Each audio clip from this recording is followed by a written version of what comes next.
Buenas tardes a todos. Hoy martes 4 de julio desde la ciudad de Barranquilla estamos muy contentos de tener con nosotros a la doctora Doris Colina, abogado, licenciada en educación, magíster en ciencias de la educación, doctora en ciencias políticas, postdoctora en Estado, políticas públicas y paz social, autora de artículos y capítulos de libros en líneas de investigación políticas públicas, psicología, educación y todos los campos educacionales.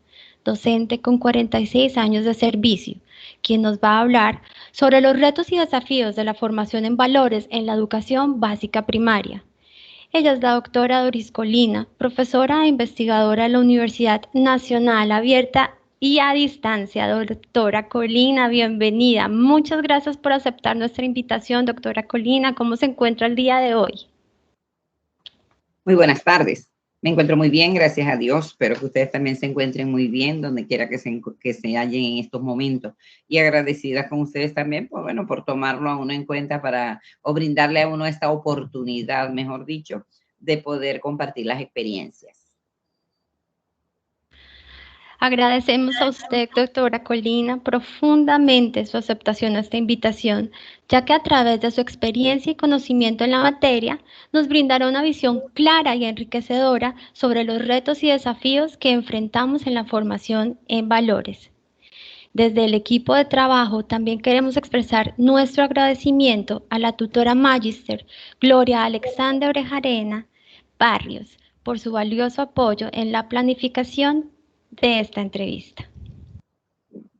A continuación presentamos al equipo de maestros en proceso de cualificación en la maestría en educación en la Universidad Nacional Abierta y a Distancia UNAD. Doctora Colina, nos presentamos.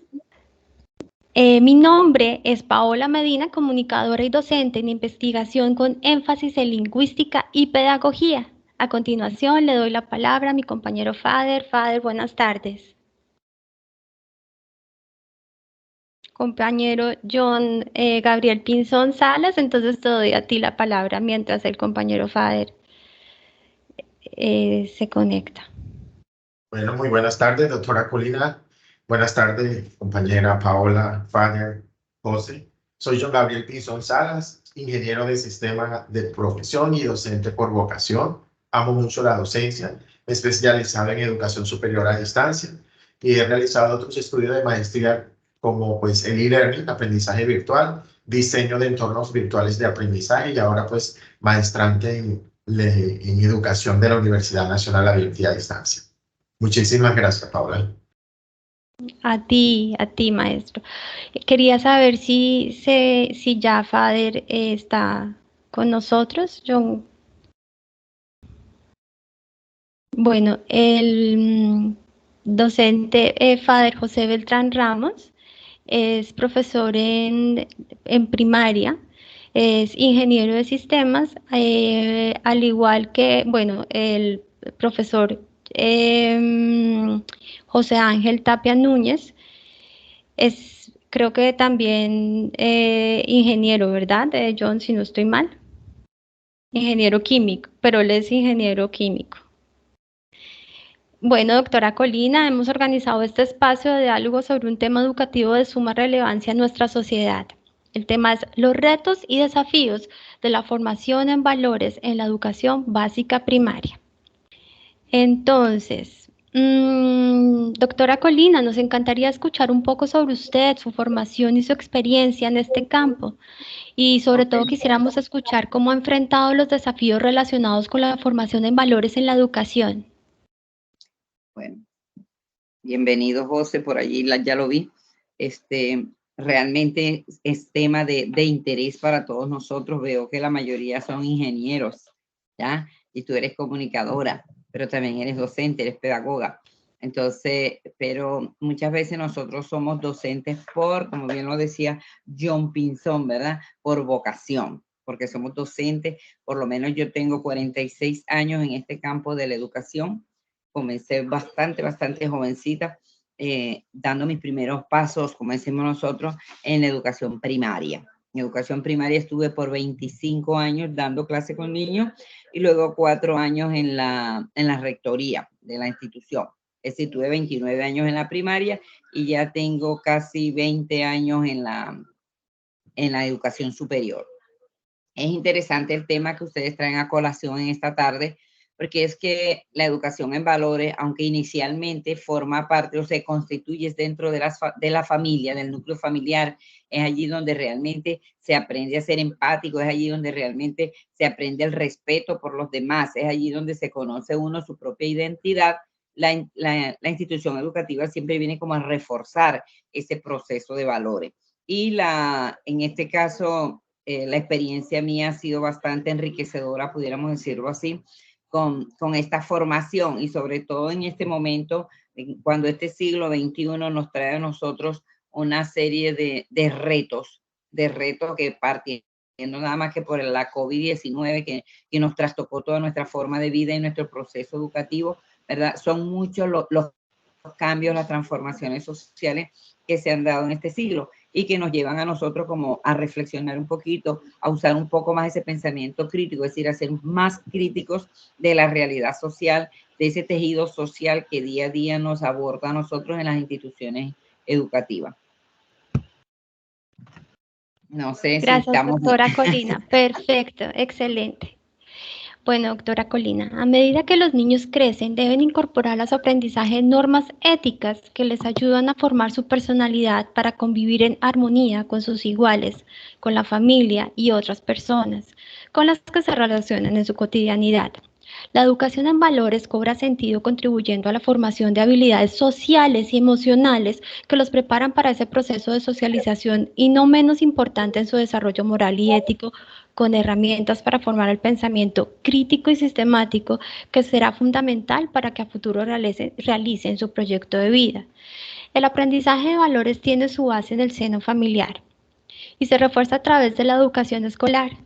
Sin embargo, los cambios en los estilos de vida de nuestra sociedad revelan que la familia, debido a problemas de desintegración, violencia o la ausencia de los padres en el núcleo familiar, entre otros factores, deja importantes vacíos en esta formación. Ante esta realidad, es fundamental que la escuela asuma nuevos roles y desempeñe un papel activo para garantizar el desarrollo integral de los niños y niñas. Con base a la problemática expuesta anteriormente, doctora Colina, vamos a realizar unas preguntas sobre algunos aspectos de la formación en valores, con el propósito de abordar con mayor claridad la problemática pedagógica que hemos estado trabajando en el Seminario de Educación y Pedagogía. Empezamos con la primera pregunta, doctora Colina. ¿Qué podemos entender por formación en valores? Okay, partiendo de la introducción que se hizo de la temática y lo que tú muy bien has relatado, yo pienso que la educación en valores como tal nos permite a nosotros como seres humanos adquirir una identidad en primera instancia, ¿ya? Que nos lleva a nosotros a ser solidarios con los compañeros, con bien sea, si vamos a hablar de los chicos, de los niños, ¿verdad? En este caso de los estudiantes de primaria, los lleva a ellos a ser solidarios con sus compañeritos de clase. Pero nosotros como docentes, tenemos que ser reflejo también de esa educación en valores. Entonces, es importante que nosotros entendamos que la educación en valores se basa más que todo en el ejemplo. Es decir, que nosotros podamos ser testimonio de lo que estamos predicando en un aula de clase.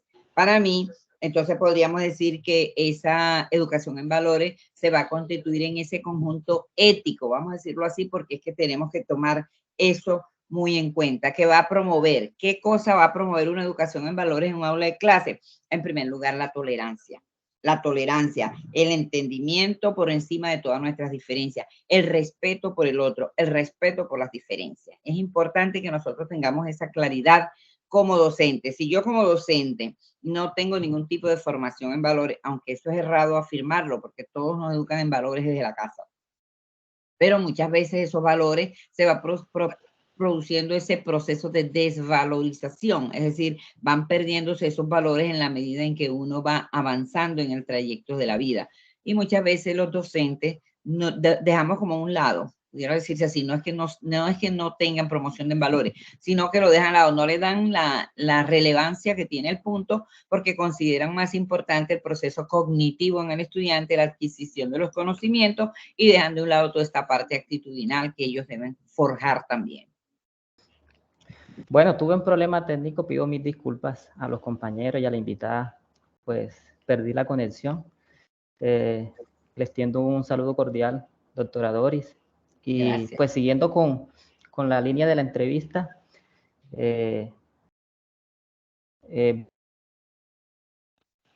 Creo que hay problemas de conectividad.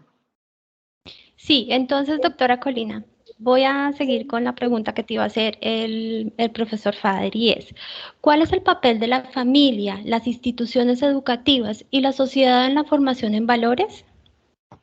Ok, muy interesante esa pregunta, ¿no? Porque pudiéramos hablar de los agentes de socialización.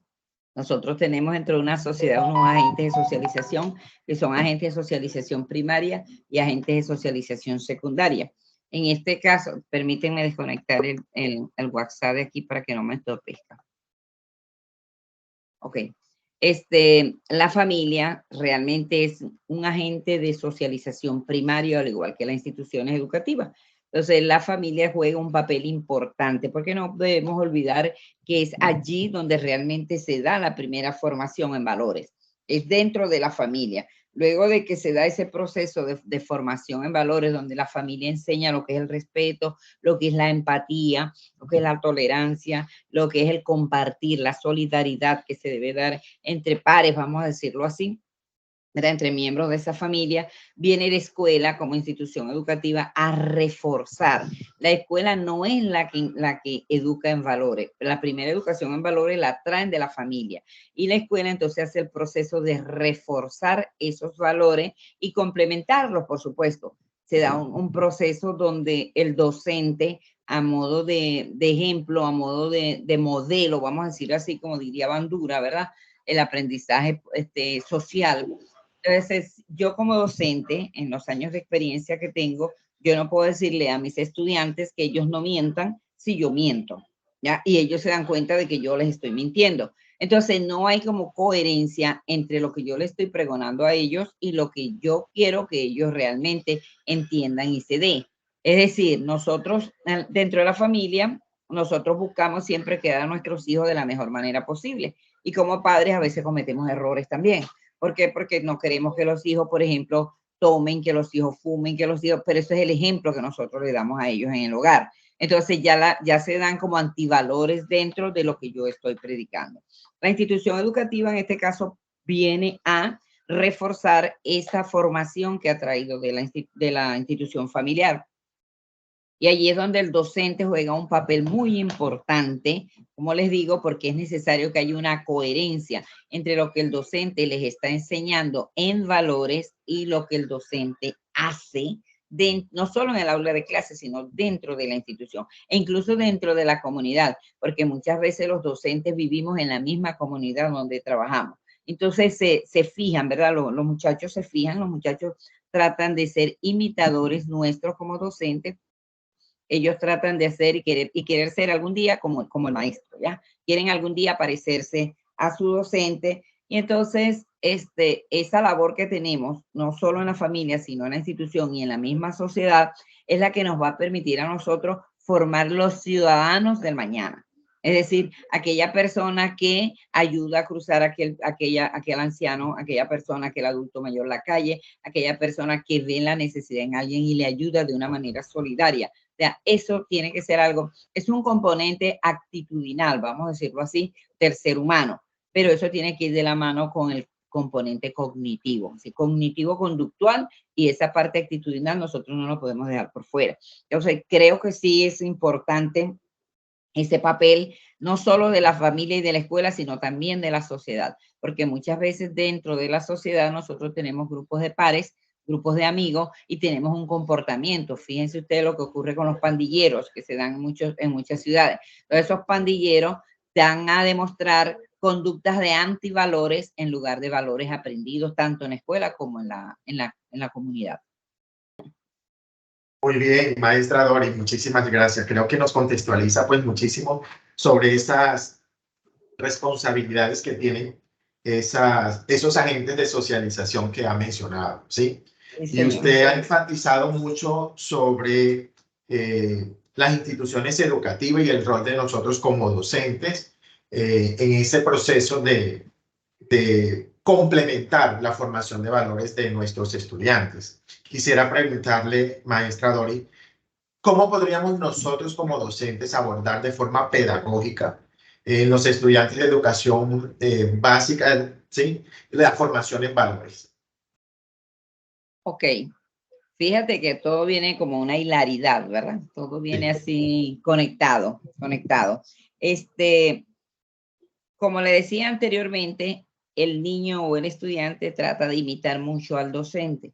Entonces yo creo que dentro de la institución educativa, dentro de mi aula de clase, voy a hablar ya como la docente del aula de clase, dentro de mi aula de clase, si yo quiero realmente formar en valores a mis estudiantes, yo tengo que diseñarme unas estrategias pedagógicas que me permitan a mí implementar ese tipo de actitudes dentro del aula de clase. Entonces yo en este particular me guío mucho por Bandura, ¿verdad? Cuando Bandura habla del aprendizaje social, es porque el ser humano realmente es único, pero necesita de un entorno social para el poder desarrollarse, es decir, de las relaciones interpersonales que se dan entre los seres humanos. Y es importante que Bandura dice que el maestro debe ser el modelo, ¿ya? El modelo. ¿Por qué? Porque el estudiante necesita alguien de quien fiarse, alguien de quien guiarse. Y muchas veces en el hogar no lo tienen porque el padre trabaja. Nosotros sabemos ahorita la situación del tejido social que está en Colombia, ¿no? Entonces hay padres que los dos trabajan en la calle, hay madres que son madre y padre a la vez y tienen que salir a trabajar. Entonces no tiene ese modelo el niño en el hogar como para él guiarse de las actitudes que él debe asumir, del comportamiento que él debe tener dentro de una sociedad. No estoy diciendo que sea la regla, eso puede ser la excepción, pero en la mayoría de los hogares en el país se da esta situación por la misma carestía de la vida, por las mismas necesidades que a diario se tienen y que un solo sueldo no da para cubrir esas necesidades. Entonces, muchas veces el estudiante llega a la institución educativa ansioso de mucho, ciertamente ansioso de conocimiento, pero también ansioso de interacción, ¿ya? De poder conversar con alguien, de tener alguien a quien contarle sus problemas, de tener alguien en quien confiar, porque en la casa no lo encuentran. Entonces, nosotros como docentes debemos tratar en todo momento de suplir, no voy a decir que es que lo va a suplir, tratar de suplir y de cubrirle esa necesidad al estudiante que tiene. ¿Cómo puedo yo hacer eso? Bueno, yo puedo interactuar con mis estudiantes, establecer, por ejemplo, trabajo en equipo, trabajo colaborativo. Por ejemplo, yo pudiera establecer unos role play, ¿verdad? Porque ese role play le permite a nosotros o a ellos que tomen el papel del docente en el momento ante una determinada situación en el aula. ¿Cómo se comportarías tú si eres el docente en este momento? Entonces, esa representación de roles es importante para el estudiante. Yo creo que es como una estrategia didáctica apropiada para que él vea el comportamiento. Incluso nos permite a nosotros como docentes poder autoevaluarnos, porque de pronto nosotros hacemos algo que no sabemos que estamos haciendo, ¿ya? Y cuando el estudiante nos imita a nosotros, nos damos cuenta, ve, esto no debo hacerlo de esta manera, porque el estudiante está tomando una fijación y es una conducta negativa más bien para su proceso. Entonces, creo que sería una buena opción eso de el trabajo en equipo, el trabajo colaborativo y sobre todo la representación de los roles, las dramatizaciones en el aula nos pudieran a nosotros ayudar a formar mucho en valores. Bien, muchísimas gracias, maestra Dori. A su orden. Buenas tardes. Muy buenas tardes, José. Que ante todo les pide disculpas por haber llegado un poco tarde, pero fue cuestión de logística en el transporte. Doctora, y pues de todas maneras, gracias por haber aceptado la invitación, estar con nosotros compartiendo en este espacio su conocimiento y experiencia en todo este tema de los valores, que es fundamental para nosotros en el proceso de aprendizaje de la maestría en educación. La pregunta que yo tengo para usted a ver cómo nos ayuda a dilucidar este tema, es la siguiente. ¿Le parece que es oportuno hablar de cambios en el currículum para incorporar la formación de valores en él? Había cerrado el micrófono.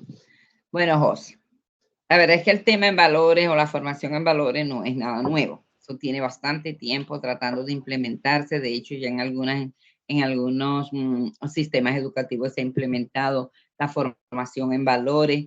Yo creo que en este caso sí es necesario hacer revisión de malla curricular en la mayoría de las instituciones, ¿ya? ¿Pero por qué? Porque para nadie es un secreto que la mayoría de los países latinoamericanos, voy a hablar de manera general, no especial de Colombia, sino de manera general, se cometen errores al momento del diseño de ese currículo. Y es que se copian, vamos a decirlo así, se traen de países desarrollados estos sistemas educativos, estas mallas curriculares para adaptarlas al país latinoamericano. Entonces, ahí está la primera falencia, ¿ya? ¿Cuál es esa falla? Que a lo que se trae ese documento de allá y queremos implementarlo, por ejemplo, un currículo español y lo queremos implementar aquí en Venezuela, en Colombia, en Latinoamérica, entonces nosotros nos vamos a encontrar con una situación muy particular y es la tropicalización o la contextualización de ese entorno. Eso no es el mismo país, puede que el objetivo sea el mismo, pero las características son completamente distintas. Entonces, nosotros queremos formar en valores, pero tenemos unos currículos que no nos corresponden a nosotros. Entonces, yo pienso que sí es necesario que se haga una revisión, pero no como para incluirlos, quizás no como una materia fija, como una asignatura, sino más bien como unos ejes transversales en toda la malla curricular que le permita al estudiante realmente ir haciendo su proceso cognitivo, pero a la vez ir formándose en valores, repito, de una manera transversal. No es que vamos a cambiar ahora todo el currículo y vamos a establecer todo en función de los valores, pero sí sería bueno que se revisara esa malla para ir incluyendo algún tipo de valores dentro de esas asignaturas, ¿ya? Por ejemplo, la ética, por ejemplo, el respeto, porque ¿cómo le exigimos nosotros a un estudiante o cómo nosotros los enseñamos a ellos a que realmente tengan respeto por lo ajeno cuando nosotros le evaluamos a ellos un trabajo bien, cuando sabemos que lo copian y lo pegan completamente de internet,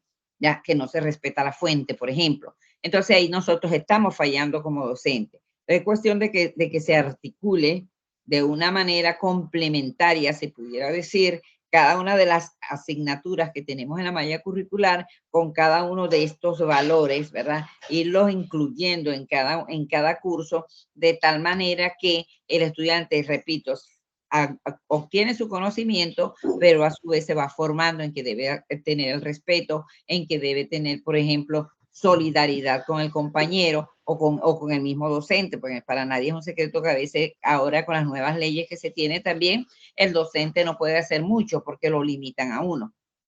Lo limitan a uno. Yo me acuerdo cuando yo inicié mi trabajo como docente, hace muchos años atrás, muchas décadas, diría yo, el docente era una autoridad en el aula. Y los padres que le decían a uno, lo que diga el maestro, eso es, ¿ya? Y si el maestro le iba con una queja, que se prepararan, porque entonces ellas también tenían su castigo en la casa. En cambio, ahora las cosas han cambiado mucho y no te permiten ni siquiera una mirada fuerte, no te permiten muchas cosas. Entonces, yo pienso que si trabajamos el currículo como unos ejes transversales, esos valores, se puede lograr muchas cosas. Así sería prudente hacer esa revisión. Ok, gracias, doctora. A su orden, José. En línea a todo lo que nos acabas de decir, quisiéramos saber qué opinión le merece la implementación del currículo con enfoque humanista en el sistema educativo colombiano. Bueno, a mí me parece que eso sería lo ideal, ¿ya? ¿Por qué lo ideal?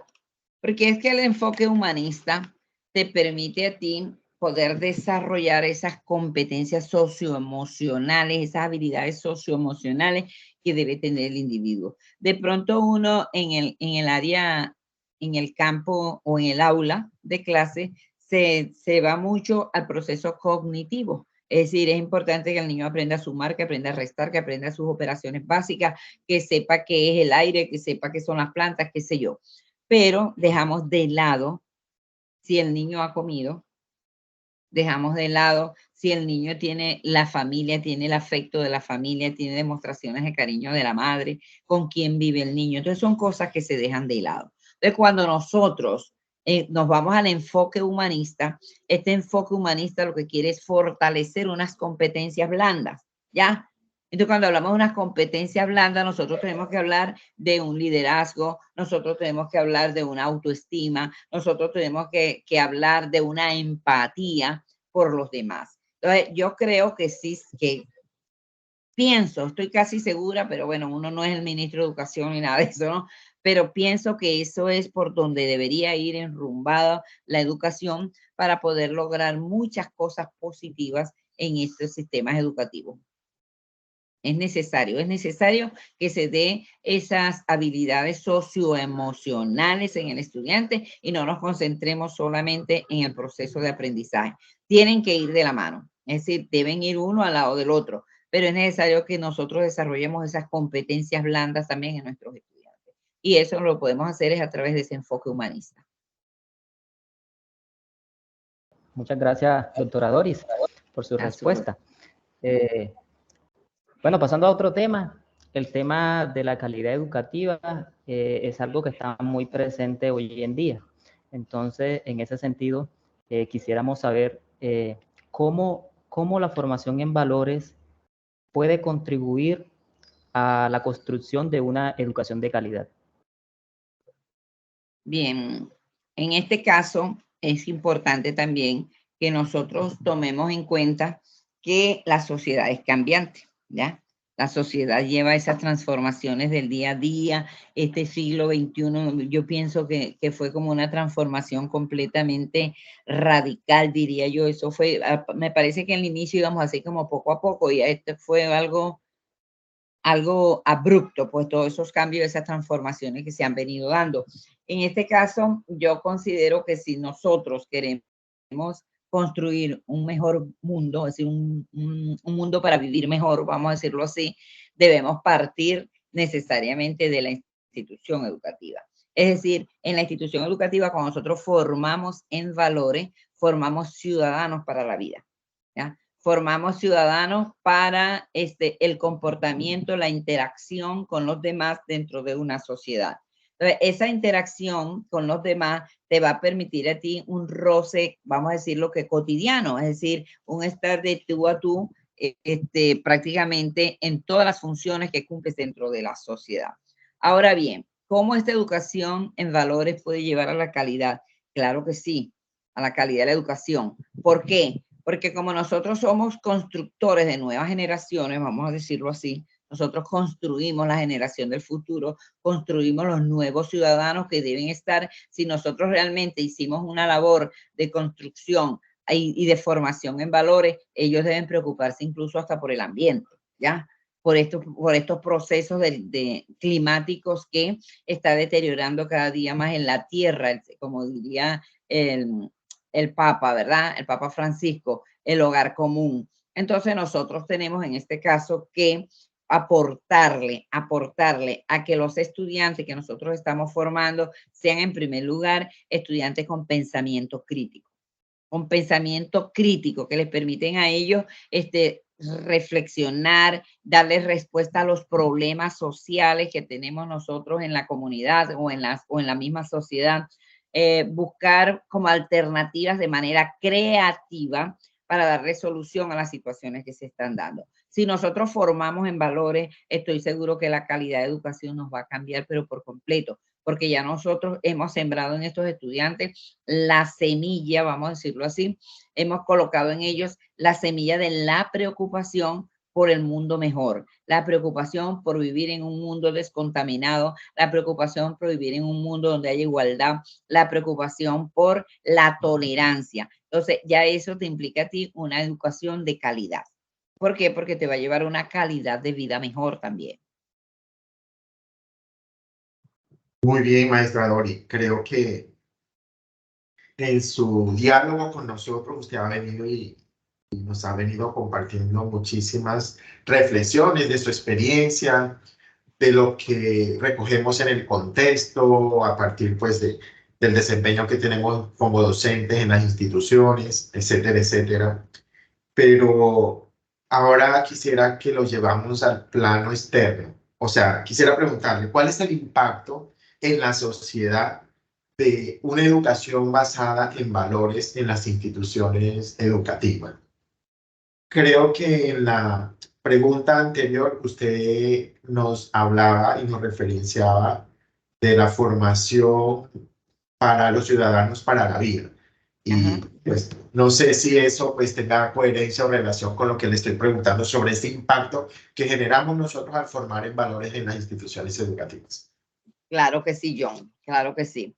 De hecho, viene muy de la mano, ¿verdad? Ese impacto. Yo pienso que si nosotros logramos hacer o logramos establecer esa formación en valores desde la escuela primaria, es decir, así como ustedes la están planteando, desde la escuela primaria, es mucho el impacto que se puede lograrse en la sociedad. Y un impacto que es positivo, ¿ya? Porque eso es lo que tenemos que ver, porque hay dos maneras de impactar, positivo o negativamente. Nosotros tenemos que buscar el impacto positivo en este caso. Y yo creo que si nosotros formamos en educación en valores, podemos lograr ese impacto positivo en el sentido de que ya el ser humano, es decir, el ciudadano del futuro, vamos a decirlo así, el hombre del mañana, piense más en los beneficios, vamos a decirlo así, que nos deja a nosotros, por ejemplo, el ambiente, ¿ya? Nosotros tenemos que estar claros en que la tierra la estamos acabando nosotros mismos como ciudadanos, ¿ya? Cuando nosotros no somos capaces de usar una caneca para echar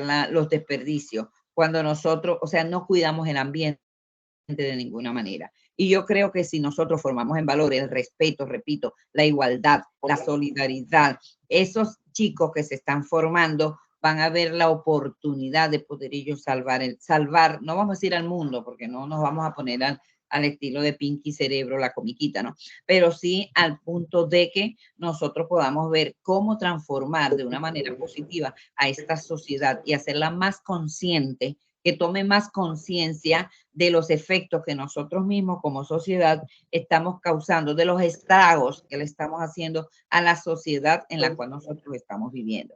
Entonces yo creo que ese impacto tiene que ser positivo, pero si nosotros comenzamos con esta formación en valores, repito, desde la educación primaria, de tal manera que si nosotros vemos al niño que tira la concha del banano en el piso, o nosotros vemos que la envoltura del caramelo, llamémosle la atención, mira, ahí está una canaquita, recoja eso y guárdelo, porque eso de una u otra manera nos está afectando a nosotros. Entonces, ¿qué lo estamos nosotros enseñando a ellos? A valorar la vida, a valorar el ambiente en el cual nosotros estamos viviendo. Entonces, eso forma parte de unos valores que nosotros de una u otra manera debemos rescatar para poder tener una mejor calidad de vida nosotros en el futuro. Aunque no tanto nosotros, porque nosotros vamos de pasadita, ¿no? Pero sí las generaciones que vienen atrás encuentren un espacio mejor. Muchísimas gracias, maestra Dora. Hola. Hola. Doctora Doris, ya para ir cerrando todo este ciclo de las preguntas y con base a todas las observaciones que nos ha hecho, le pregunto, no sé si usted tendría algún otro aspecto relevante que considere importante, algún otro criterio, además de todo lo que ya nos ha señalado. Bueno, yo diría, José, en este caso, que como nosotros estamos en este proceso educativo, es decir, estamos en este proceso de formación del ciudadano del mañana, del ciudadano del futuro, no podemos dejar de lado los pilares fundamentales de la educación. Es decir, recuerden que Delors, ¿verdad? Con la UNESCO nos establecía a nosotros 4 pilares fundamentales. El aprender a conocer, es importante que nosotros tengamos ese proceso cognitivo, esos conocimientos nuevos que nosotros necesitamos desarrollar en nuestros estudiantes, ese aprender a conocer que lo invite a ellos a ser investigadores, a que vean qué problema, qué dificultad se está presentando en la comunidad y puedan ellos brindarle una respuesta, una opción de respuesta, ¿verdad? Ese sería el aprender a conocer. El aprender a hacer sería el otro valor que nosotros, el otro pilar, perdón, que nosotros tenemos que tomar en cuenta. Ya solo construyendo es que el niño pueda aprender a ser mejor, ¿ya? Es decir, a través de lo que él pueda construir en el aula de clase y que pueda replicar en en el salón de su familia, que pueda replicar en el contexto familiar o en la comunidad en la que él está, ¿verdad? Que él pueda construir con sus propias manos. Ve, necesitamos hacer canecas, papeleras, porque no hay. Bueno, vamos a construir con caja, vamos a buscar materiales desechables, ¿verdad? Y reutilizamos esos materiales y vamos a construir. Entonces, ese aprender a hacer también es importante. No podemos dejar de lado el otro pilar fundamental, que es el aprender a ser.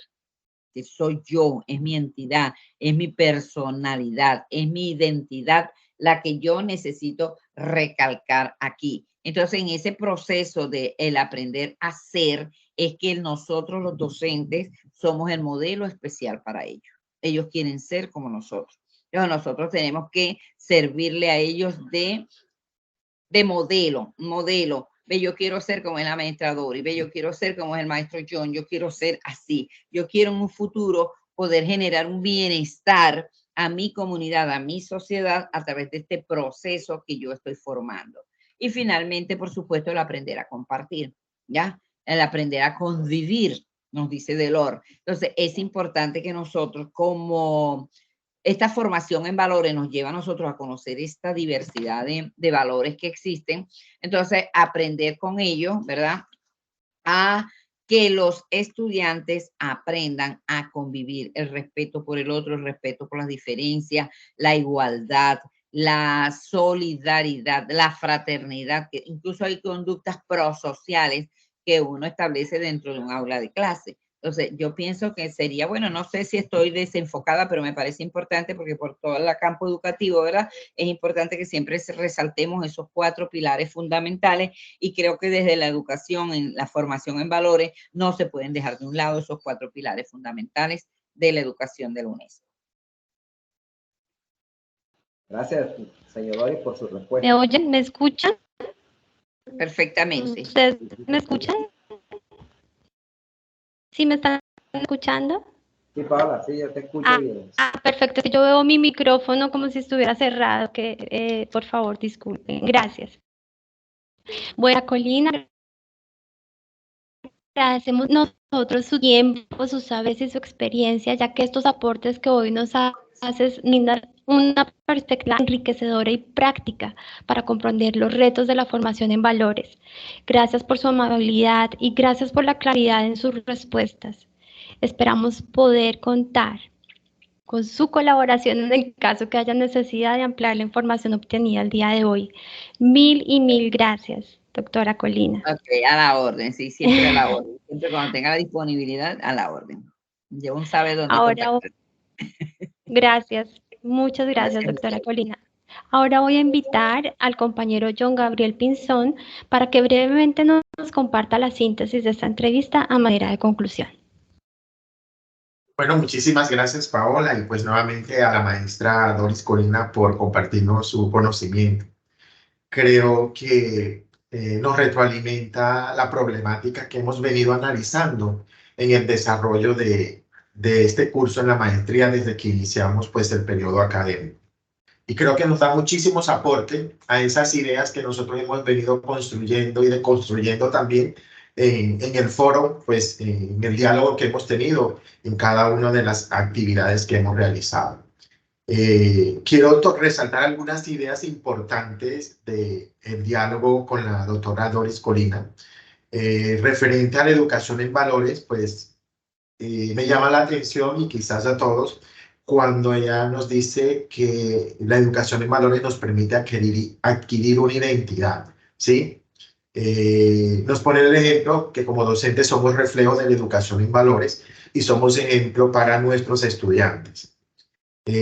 Otros elementos que se incorporan dentro de este diálogo es los agentes socializadores primarios, donde estamos la familia, que es, digamos, donde se da el inicio de la educación en valores, pero también las instituciones educativas donde nosotros como docentes tenemos una responsabilidad importante en complementar esa formación que se está logrando en las familias.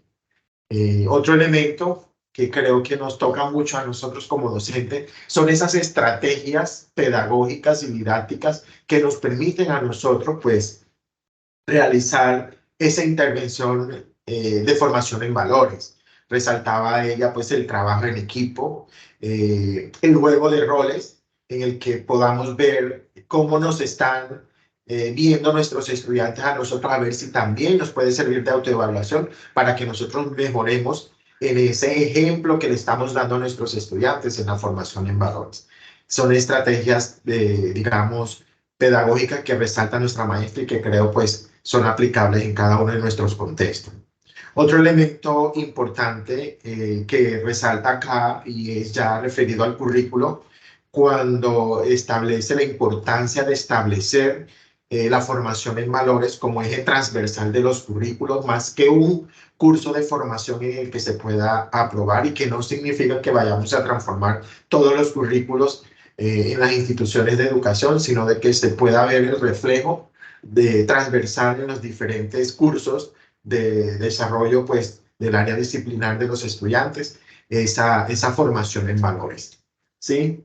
Lo ideal que establece y ratifica ella pues, es que la educación tenga ese enfoque humanista, porque nos permite a nosotros fortalecer las competencias blandas en los estudiantes, desarrollar esas habilidades socioemocionales que no van a ser para un curso, una asignatura, un año, sino que van a ser para formarse para la vida, que es la base de la educación en valores. Formar ciudadanos para la vida que entren con ese pensamiento crítico a analizar lo que está sucediendo en el contexto para proponer acciones de intervención y de solución a las problemáticas que nos están presentando, y que de pronto pues, puedan mejorar las condiciones de vida para las generaciones que vienen. Cierro entonces con los pilares que nos mencionaba: el aprender a conocer, el aprender a hacer, el aprender a compartir. Son pilares que complementan pues, la formación en valores y que de cierta forma nos entregan a nuestros estudiantes la formación para la vida, para desempeñarse y valorar lo que encuentra en el entorno, compartir con los demás y garantizar una sana convivencia. Con esto cierro como síntesis de nuestra entrevista, Paola. Gracias. Bueno, llegó el momento de despedirnos, doctora Colina. Muchas gracias. Fue un placer tenerla con nosotros en este corto pero enriquecedor tiempo. A los compañeros Fader, José y John Gabriel por su participación en esta investigación. Se despide su servidora, Paola Medina. Feliz resto de día para todos. Muchas gracias. Muchísimas gracias, compañero, doctora Doris. Muchísimas gracias. Feliz resto de tarde. Muchas gracias. Gracias, doctora Colina.